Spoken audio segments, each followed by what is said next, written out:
You've seen it everywhere, right? Online, in health stores, probably all over your social media feeds. Ashwagandha, the so-called key to unlocking more testosterone. But here's the real question. Is there any actual science behind all this hype, or is it just another supplement that's going to be a flash in the pan? Well, today, we're going to cut through all that noise, follow the evidence, and find out what's really going on. So let me ask you something. You're doing everything right. You're hitting the gym consistently, you're tracking your macros, you're getting your protein in, but something just feels off. That energy, that drive, that progress you were expecting to see, it's just not quite there. If you've ever felt like your effort just isn't matching up with your results, trust me, you are definitely not alone in this. And see, that's the sneakiest part about hormonal decline. It's not some big, sudden event. It's a quiet fade. It happens in the background, year after year, and you often don't even notice it's happening. But here's the crucial question we need to ask. What if the biggest thing driving this isn't just, getting older? And that right there brings us to a really critical shift in how we need to look at this whole problem. We've got to reframe it. Because for a whole lot of guys, especially those between, say, 25 and 45, the real enemy isn't the number of candles on your birthday cake. It's something much more immediate, something happening day in and day out. Here it is, the core idea.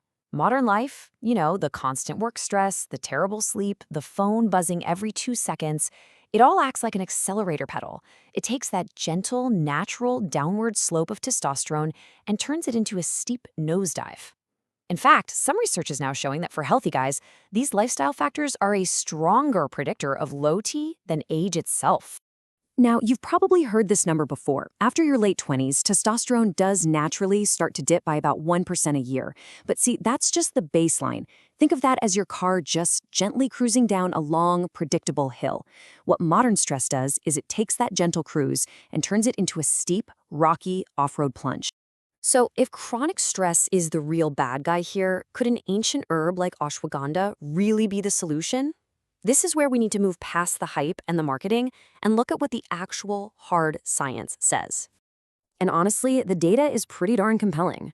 We're talking about a gold standard placebo-controlled study, the kind that really matters, where men taking ashwagandha saw their testosterone levels jump by an average of 15%, and that was in just 8 weeks.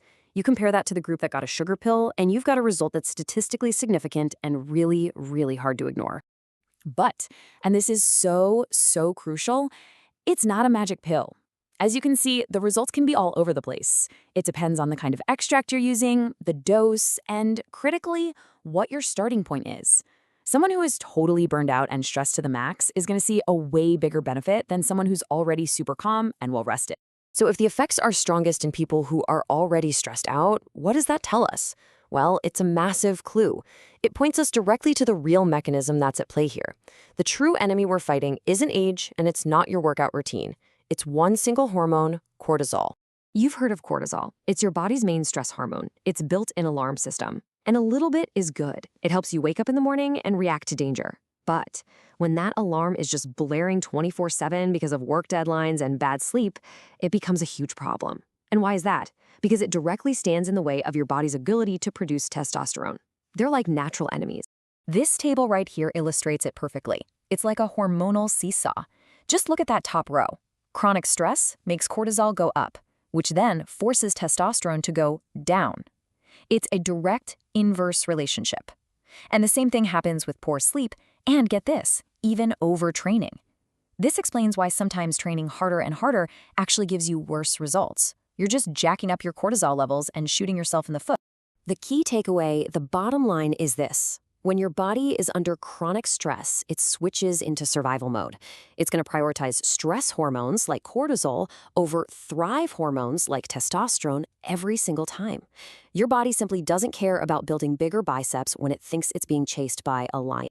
Okay, so now that we've identified cortisol as the main villain of the story, we can finally understand how ashwagandha really works. And it's probably not what you think. It's not a brute force testosterone booster. It's way smarter than that. It's a system regulator. Ashwagandha works upstream. It's not forcing your body to make more testosterone directly. No, instead, it helps your body manage its response to stress. So, by helping to bring those cortisol levels back down to earth, it basically takes the foot off the brake, allowing your body's natural hormone production to get back to a healthier, more optimal level. It just creates the right environment for good things to happen. This is what makes ashwagandha an adaptogen, this cool category of herbs that help your body adapt to stress. And that's what makes it so different from a stimulant like caffeine.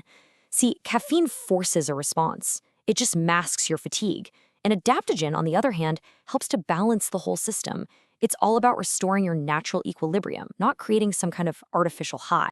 Okay, that's all the science. But what does this actually mean for you in the real world? What kind of results can you actually expect to see in the gym? And if you're going to buy this stuff, what form of ashwagandha should you even be looking for? And this is where it gets really compelling for anyone who lifts weights. Check this out. In a major study published by the Journal of the International Society of Sports Nutrition, they took guys who were already resistance training and split them into two groups. Just look at the chart. The group taking ashwagandha saw significantly bigger gains in both strength and testosterone compared to the placebo group. This shows a direct, powerful link between getting your hormones in balance and getting better results from your training. But hold on, not all ashwagandha is created equal. This is super important.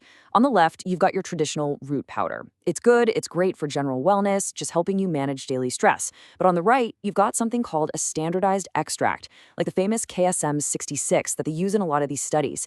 If your goal is specifically about fitness and hormone balance, an extract is way more reliable because it guarantees you're getting a consistent, potent dose of the active stuff every single time. So, we end with this one big question.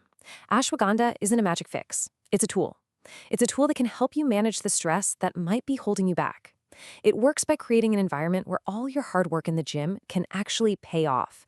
The real takeaway here is to look at your entire lifestyle, your sleep, your stress, your recovery, and just ask yourself, is my daily routine supporting my hormones, or is it actively fighting against them?